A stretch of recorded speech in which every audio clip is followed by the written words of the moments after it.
Salut les amis, j'espère que vous allez bien. Victoire du Barça face au Real Oviedo. Le Barça qui reprend sa place de leader du championnat, un point devant le Real Madrid. Euh, Vraiment et sincèrement, je m'attendais à une grosse victoire du Barça avec de la manière. Je m'attendais à un gros début de match avec de l'intensité parce que le match contre Prague. Ok, tu as gagné. Tu as gagné le match, mais dans des conditions difficiles. Dans un contexte très difficile. Hein. Tu repars là-bas avec 2 buts encaissés.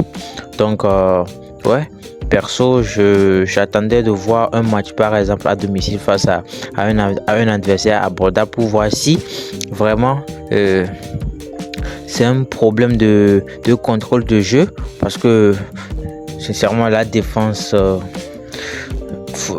là parce que ouais faut pas l'oublier hein, contre la Slavia Prague le Barça encaisse 2 buts sur coup de pied arrêté donc ce qui m'avait vraiment dérangé c'est dans l'utilisation du ballon c'est dans l'utilisation du ballon avant même la blessure de Pedri le Barça était vraiment mauvais dans l'utilisation du ballon avec plein de ratés de ratés de contrôle donc on manquait et bah là c'était exactement la même chose sur ce début de match face à Oviedo.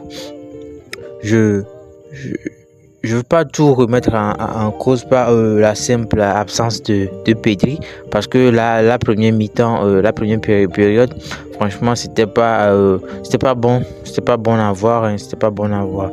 Tu avais l'impression que les joueurs, ouais, et, ils savaient pas faire un contrôle ou ils ne savaient pas faire une passe précise. Ils avaient peur du pressing du Real Oviedo, je sais pas. Et c'est l'impression que moi je me donne quoi.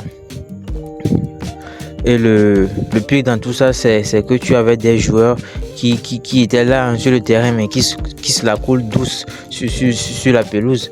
Et là, je parle tout de suite de Monsieur Lewandowski. Parce que je vous dis les amis, lorsque l'attaque ça ne va pas, en règle générale définitivement aussi, tu as du mal à contrôler en fait. Tu as du mal à avoir ce tempo là que tu veux avoir face aux petites équipes. Pourquoi? Parce que oui, et ils sont à l'aise, vous voyez, ils sont à l'aise, ils sont dans un fauteuil pour sortir les ballons parce que les Lewandowski il ne presse pas et forcément il y a Yamal, il essaie de compenser. Rafinha aussi essaie de compenser et ça crée quoi? Bah voilà, ça crée des brèches derrière que pour que le Real Oviedo arrive à avoir des possessions parfois. Donc ouais, Lewandowski avec euh, ballon déjà, avec ballon déjà c'est compliqué. Mais sans ballon, là, putain, ça devient vraiment problématique. Hein. Ça devient néfaste en fait pour le Barça, je pense. On critique beaucoup Ferran Torres sur ses ratés, sur le fait qu'il soit inconstant. Mais il y a une chose sur laquelle Ferran ne va jamais te décevoir, pardon. C'est son abattage sans le ballon en fait. C'est dans son principe plutôt, dans ce qu'il va donner en fait, sans ballon quoi. Et ça c'est primordial dans ce Barça là.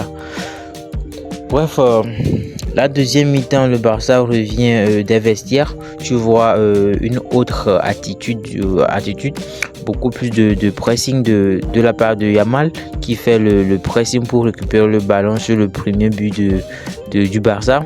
Tout de suite, ça paye, hein, ça paye parce que oui, là c'est pas facile.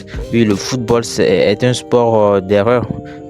Mais si tu pousses pas ton adversaire à commettre des erreurs, c'est comme ça. Hein. C'est comme ça que les matchs sont gagnés ou sont perdus. Donc, ouais, aujourd'hui, le Barça pousse Oviedo à faire ces 2 erreurs pour ouvrir le score.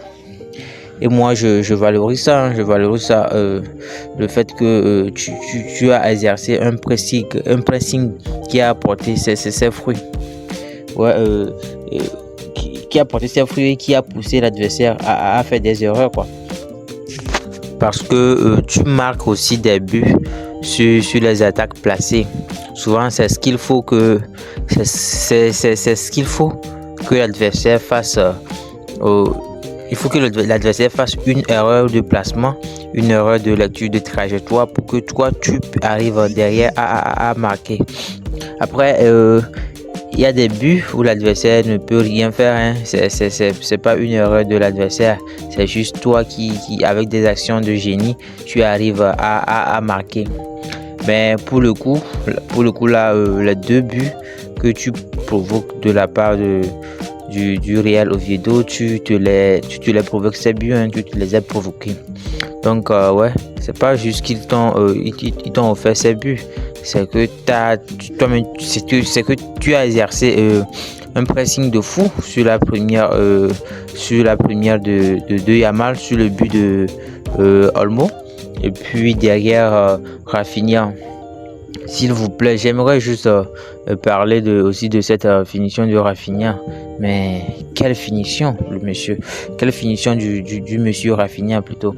Parce que oui, franchement, je ne sais pas si les gens se rendent compte, hein, mais la difficulté de réaliser ce geste-là, lorsque le gardien sort comme ça sur toi, sur un face-à-face, et là, on a l'impression que c'est facile, hein, mais la vérité, c'est très difficile de faire ce geste, de faire ce genre de geste. Il faut être décontracté et il faut être vraiment relâché. Et c'est exactement comme Rafinha l'a fait sur ce but. Parce qu'il voit le gardien arriver et il a tout le temps du monde, hein, pour choisir quoi faire. Parce que ça aussi, il faut pas l'oublier. Lorsque tu arrives dans un face-à-face où tu as beaucoup de temps entre toi et le gardien, c'est difficile. Beaucoup pensent que oui, parce que tu as du temps, c'est beaucoup plus facile. Non, parce que tu peux réfléchir à plein de façons de marquer. Et bon, voilà, monsieur Rafinha, lui, choisit le piqué et il le fait avec une froideur. Franchement, Rafinha, ce but-là est exceptionnel. Il se le crée tout seul. Et c'est Rafinha, en fait. C'est tout lui, quoi. C'est tout le joueur, en fait. C'est tout Rafinha.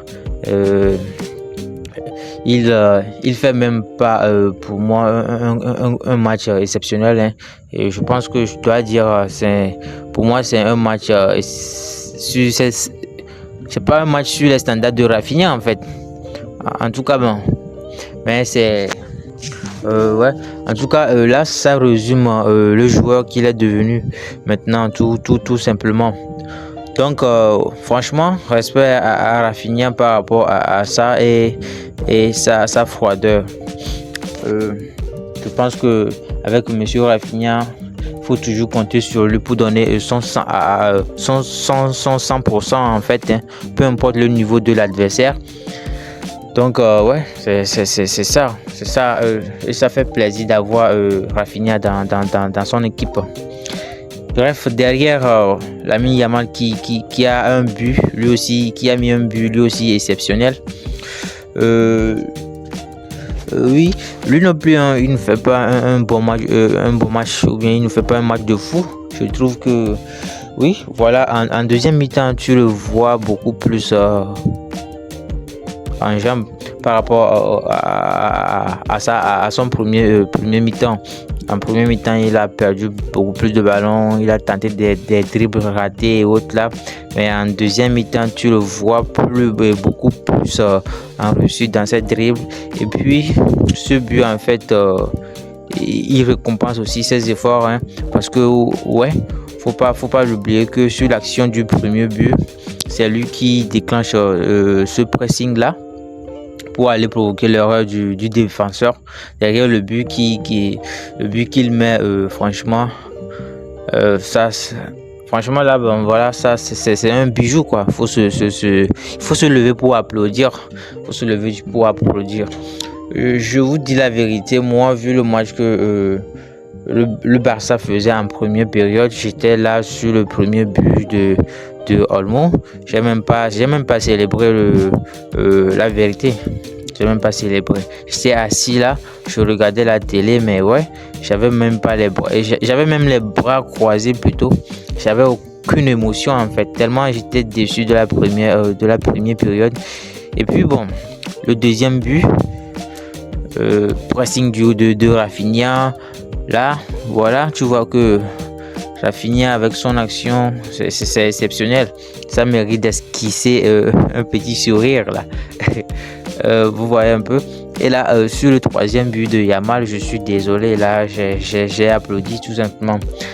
J'ai applaudi tout simplement parce que, faut se le dire, c'est un bijou qu'il a mis, monsieur Lamine Yamal.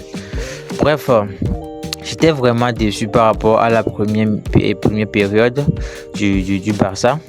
J'étais pas du tout satisfait par rapport à ce